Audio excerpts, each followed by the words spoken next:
Hey guys, this is Adam or Skyride here. Basically, I'm going to make a tutorial on how to record from TF2, but in such a way that you get that really nice, tidy, high frame rate motion blur effect and look to your videos. I mean, not that I'm a great editor myself, but I know how to do this sort of thing. I know a wee bit about this. The first thing I'm going to say is that this is the third time that I've tried to record this video, because if you can see the clock when Nitro decides that he doesn't want to be a mumble anymore, is that it's 12:30, and I was going to do this video at 2:30 yesterday, and I kind of found that I recorded it twice with Cam Studio and it didn't work.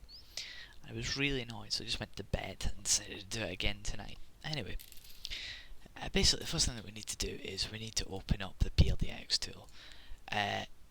The PLDX tool is this brilliant tool that loads your high graphics and all that kind of fancy stuff for you automatically. It's made by the guys strange enough at pldx.com. Really great guys, Aaron and Sam, and total massive shout out to them. Anyway, PLDX tool is really handy. It sets up all these settings. I've got a profile made here. I suggest doing this, by the way, because there's a lot of things you want to change. Frame size 720p, trust me, nothing else there is worth using. Frame rate, doesn't matter, you don't have to touch this. Enable full graphics, cool. Crosshair, HUDs, audio, particle effects, all this stuff is totally opinion. I really can't be bothered seeing yet another video with the demo pipe and sticky trails on them, because they just drive me nuts. But anyway, if you really want to use them, go ahead, but I'd suggest turning them off. So anyway, that's all that done. One thing I would say, by the way, if you've not already doing so, I suggest putting this video to 720p, because I've turned down my screen resolution so that you can actually read the text on YouTube if you have it at 720p, or at a struggle it's slightly lower. Anyway, the clip that I've got that I'm going to be recording is a brilliant 3-man that Decap sent me. I said to him about 3 weeks ago I'd make a clip of it. I've still not made a clip of it, but I will at some point. I've got it recorded at least. So anyway, yeah, we'll let that load. Yeah, here we go. We're just going to pause it here because we don't actually want to watch it through. Usually what people do with the PLDX tool is they'll play to a certain point in the video that they'll want to actually record, and then they'll press a key on the keyboard. I think it's usually the home key that it uses. And what the home key will do is that when they press it, it'll start recording, and then they press it again, it'll stop recording, and it, saves it to an AVI file or your TGA and WAV files, whichever way you prefer. So we're going to do it a bit different though. We're going to use TF2's built-in VDM files. VDM files are these really handy tools that TF2 has built in. Essentially what they do is let you trigger certain commands on certain text. You can see here that this is, for example, a play command. We've got start record, stop record, and slow.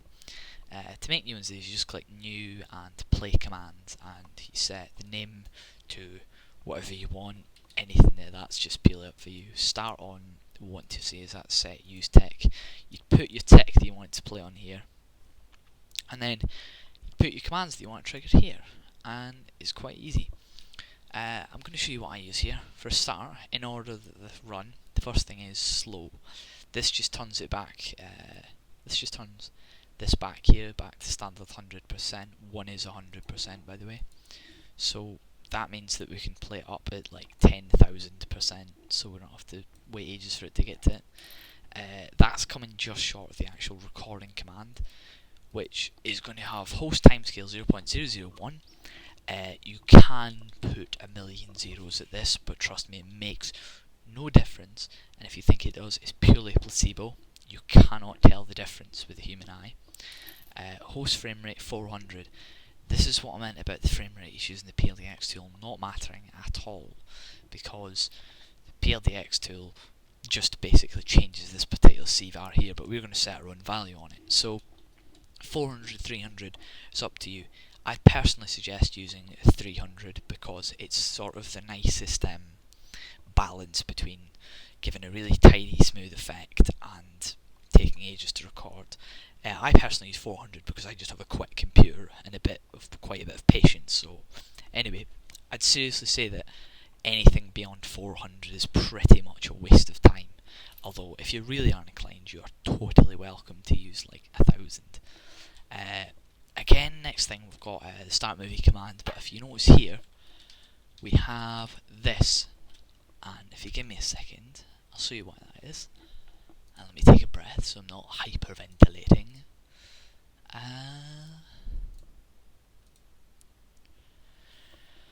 What you will see that this does is that it means that our TGA files are recorded to this tiny little folder here instead of just making a mess of our TF folder.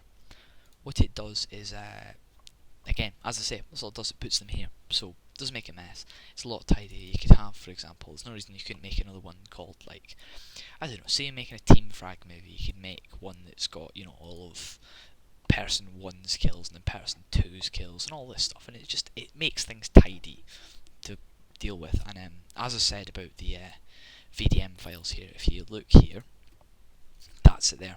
It's just a text file. You can edit it all you like, but at the end of the day it doesn't really matter. That's just technical jargon what you want. So that's fine. All those commands are cool, and stop record is just, you know, standard end movie host timescale 1. You can straight copy paste that, by the way. If you are doing it yourself and you're trying to follow this tutorial, you can just copy paste this line here, no problem at all. And I don't know why I'm pointing it at the screen with my hand, because nobody's going to be able to see it.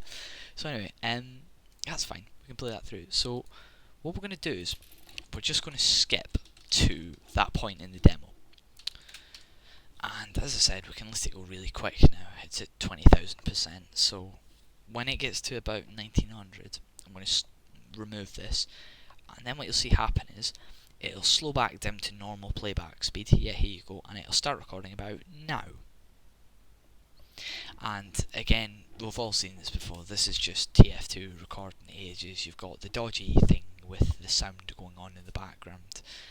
It's probably mashing my hard drive to death right now because I'm screen recording at the same time. But anyway, point is, that's what it'll do. It'll run through and we can do that. Except I'm not going to let it play through because I've already got it recorded, so we don't need to. Anyway, point is, we can, if you let it through here, it would run through up to this standard tick here of 2240 and just stop recording. So anyway, we don't need to do that though because we have it already recorded. So what we now have is we have our TGA files actually recorded from TF2 along with the WAV file, which, because I've stopped at midway, is 1 second long, which will matter, but I'll explain that in a minute later. The next thing that we need to do is we need to, before we go further, do not open two versions of the PLEX tool, because what happens is it will overwrite your configs. People lose the configs all the time doing this. I see threads about it all the time on ATF2L, and I just sigh every time I see it because I know why it happens, and it's just an accident and there's not really any reason for it. So basically, if you've lost your configs recording movie files, it's probably because you did this. So don't. Anyway, to actually make an AVI file, we're going to open VirtualDub. It's a brilliant free tool. There was some guy who did this as a hobby when he was at university doing, I think it was medical science or something like that. Anyway, he's a doctor now, whatever. So the first thing I want to do is just open the file. So file, open video file, and we're going to make sure you always pick the first TGA file here. So we'll hit that. It doesn't usually happen that quick, but normally what will happen is a little box here, and it'll flick through all the video files, like, finding all of the 9,592 TGA files, and as you can see, it's got them all here as a video, and you can just scrub right through them, back and forth, and so on and so on, and that is totally cool. Anyway, the next thing we need to do is we need to include the audio in it, so we're going to go to audio, and depending on what version of VirtualDub you've got, it'll have WAV audio or it'll have audio from other file. It doesn't matter, it's the same thing. You just pick the matching WAV file to your TGA files, and that's cool. The next thing you've got to do is frame rate, and people mess this up all the time because what they do is they go, I have recorded at 400 FPS. I'm going to change frame rate to 400 FPS. This doesn't work because what happens is that TF2 never records at exactly the frame rate you tell it. It's about that, but it's never dead on. It'll be like 399 or 402 or something like that. Near enough, but not totally exactly. The thing is, if you tell VirtualDub that it's that FPS, it'll kind of, over time, get messed up and you'll end up with your audio and video out of sync, and that is the sole reason for that happening on every out of sync video you have ever seen. You know, failing YouTube mess ups. But so basically, you want to pick this every time, change so video and audio durations match. What I said about the video, the WAV file being 1 second long because of me stopping it recording, that's why it says 6000 FPS. But if you have let it record properly, that should be fine. And that's it. Oh no, we've got compression. People use daft things. You see people do things like record with DivX, and it's kind of a pain. So what you want to do is you want to use one of two codecs. You can use Huffy YUV, is it? Yeah, Huffy YUV or Lagareth. The PLDX tool, the default compiler for it, uses Huffy. I prefer Lagareth. They're the same codec, it's just Lagareth is an updated version that works with multi-core CPUs.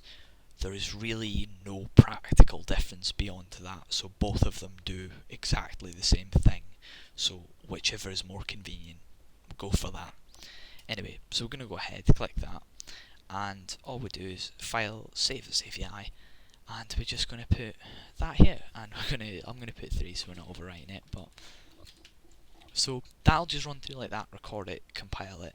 We tip, if you're not planning to sit and watch it, set processing thread priority to normal so that you can actually, alt tab to your web browser and whatever, and go browsing massive nerdy websites like Slashdot and so on. But anyway, point is you can do that instead.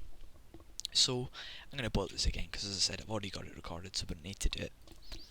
So I hope that helps. That's it. So we now have our tidy high FPS AVI file even. So that's it. If you're going to edit in Vegas, you don't need to watch the next video, because the next video is totally specific to After Effects, because I think that After Effects is a lot better for this kind of thing, and you're a bad person if you use Vegas. So anyway, goodbye, and